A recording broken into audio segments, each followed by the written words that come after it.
안녕하세요. 펀드매직입니다. 구독과 좋아요 부탁드리겠습니다. 우리도 과거 IMF라는 힘든 시절을 겪고 나서 바이코리아 펀드 열풍이 분 적이 있었거든요.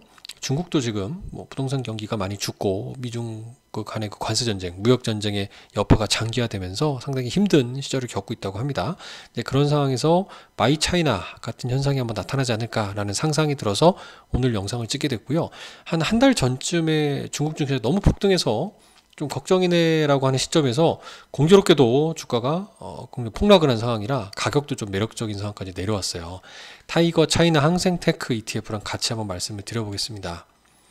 지난번에 삼성증권 리포트 소개해드렸던 내용인데요. 반사이익을 볼 때의 현대차 그룹을 말씀을 드렸었는데 이번에 이제 그때 논리가 이거였죠. 중국 내수가 관세 충격을 온전히 흡수하지 못하면의 얘기였는데 이번에는 이거 다르게 흡수해주면 이런 논리죠. 그리고 또 관세 전쟁이 합의가 되는 경우에는 어떨까? 라는 상상을 해보면서 영상을 좀 찍어보게 됐어요. 세상이 제 예상대로 꼭 흘러가는 게 아니잖아요. 자, 하나증권 리포트를 보건데, 자, 이구한신, 이 가전이나 자동차 살 때 보조금 주는 정책이 역대급으로 큰 금액이 지금 책정이 되었다는 거죠. 2025년에. 그럴 정도로 중국 정부 입장에선 지금 최근에 수출 물량 감소에 대한 우려를 내수로 전환하려는 전환을 본격화하고 있다고 보여집니다. 근데 또 중국 정부 입장에서도 합의를 할 것 같기도 해요. 합의를 할 것 같다는 이유로 여러 가지가 있는데 일단 트럼프가 지금 쫄렸다라는 겁니다. 예를 들어 정치적으로도 주가가 밀리면서 또 내년에 중간 선거에서 불리해질 수 있다는 여론 때문에 이제 이런 관세 전쟁을 더 세게 못 이끌어갈 가능성이 높다라는 얘기를 하고 있고요.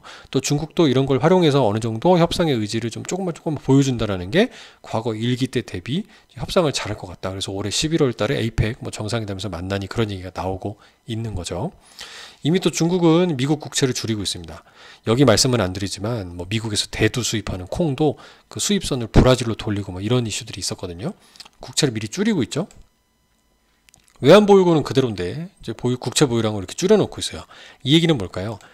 미국채 최대 수요자가 미국채를 안 사주니까 미국채 가격이 하락하는 현상도 있는 거죠. 수급성으로 보면.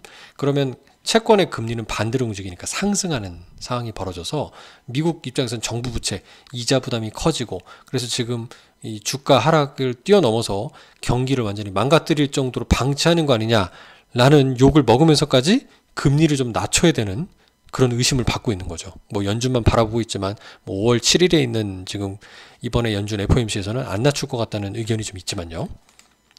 자, 금 보유고 중앙은행도 계속 사들이고 있었습니다. 달러 대신 금을 사모으고 있었던 거죠.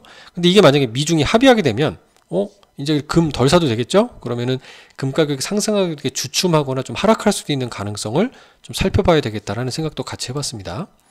그리고 중국의 내수 부양 정책 등이 5월부터 본격 가동할 전망이래요. 왜냐하면 제가 예전에도 보면 알리바바의 광군제가 11월에 있었거든요. 중국 포함 블랙 프라이데이가. 이제는 5, 6월 달에 노동절 연휴도 있고 또 찡둥이라고 하는 회사에 찡둥 쇼핑 대회도 있을 정도로 이제 많은 이벤트들이 있고 또 이구한신 보조금 등이 9월, 10월까지 쭉 이어진다는 거죠.